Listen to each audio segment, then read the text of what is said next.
Bahaw na, ni-recycle pa. Pwede ba yun?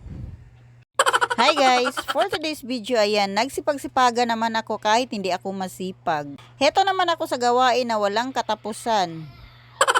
Tapos na umikot ang aking linaban kaya hinugot ko na sa mahiwagang washing namin para magsalang naman ng panibago.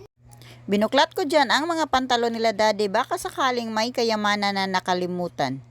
Pero wala talaga, maskin piso na naiwan kaya pinaikot ko na lang.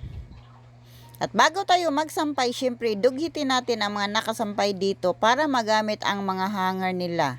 Kunti lang kasi ang hanger ko kaya kailangan ko tanggalan ng hanger ang dati kong sinampay para meron akong magagamit sa bago kong linabhan. Mas mabuti ang ganitong setup para iwas tambak tupiin kung maraming hanger. At may tendency pa na abot yan ng 1 linggo bago matupi kung marami kang hanger. Alam ko talaga yan kasi gawain ko yan. Kung kailan maubos ang hanger, magkarakara dayon og pamilo. Alangan imong idanok diha, matagbaw na pud kag plansa kay magumos ra, may papilo na lang dayon.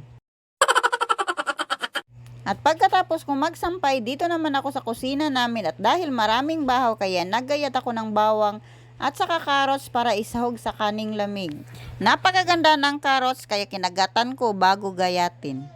Napakasarap nito, crunchy at matamis kaya napadami ako ng kagat pero naisipan ko na isasahog ko ito sa fried rice namin kaya tinigilan ko na baka maubos ko pa at wala akong maisahog. Ayan, ginayat ko lang ng maliliit na pa-cubes. Tira ito ni aling maliit kaya fresh na fresh pa ang carrots at naggayat rin ako ng bawang. Ito ang itsura nila, ganito lang kaliit ang pagkahiwa. At ayan, sinalang ko na ang maywagang kawali at pagkainit ng mantika, linagay ko na ang bawang at sinunod ko naman ang carrots at saka mekos-mekos lang ng bahagya. Nagdagdag rin ako ng itlog para mas lalong sumarap ang fried rice natin. Linuto ko lang ang carrots ng 3 to 5 minutes at linagay ko na ang bahaw, napakadami kaya sayang kung hindi mo ito i-fry dahil mahal ang bigas ngayon, bawal itapon. Minsan, gawin ko itong champurado basta hindi pa nasira, kailangan mo lang ito lulutuin para makakain pa. Napakasarap nito, pwede kang hindi na lang mag-ulam kasi may itlog na. Tinimplahan ko lang yan ng konting black pepper at konting asin. Tapos, sinalo-halo ko lang at after 3 minutes, tinikman ko muna kung insakto na ba ang lasa, saka ko pinatay ang apoy. At nagtakal na ako ng 1 cup para hindi na ako magdagdag pa.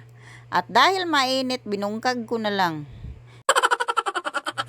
Nagluto din ako ng noodles at linagyan ko ng itlog kaya mas lalong sumarap ang kain ko dyan.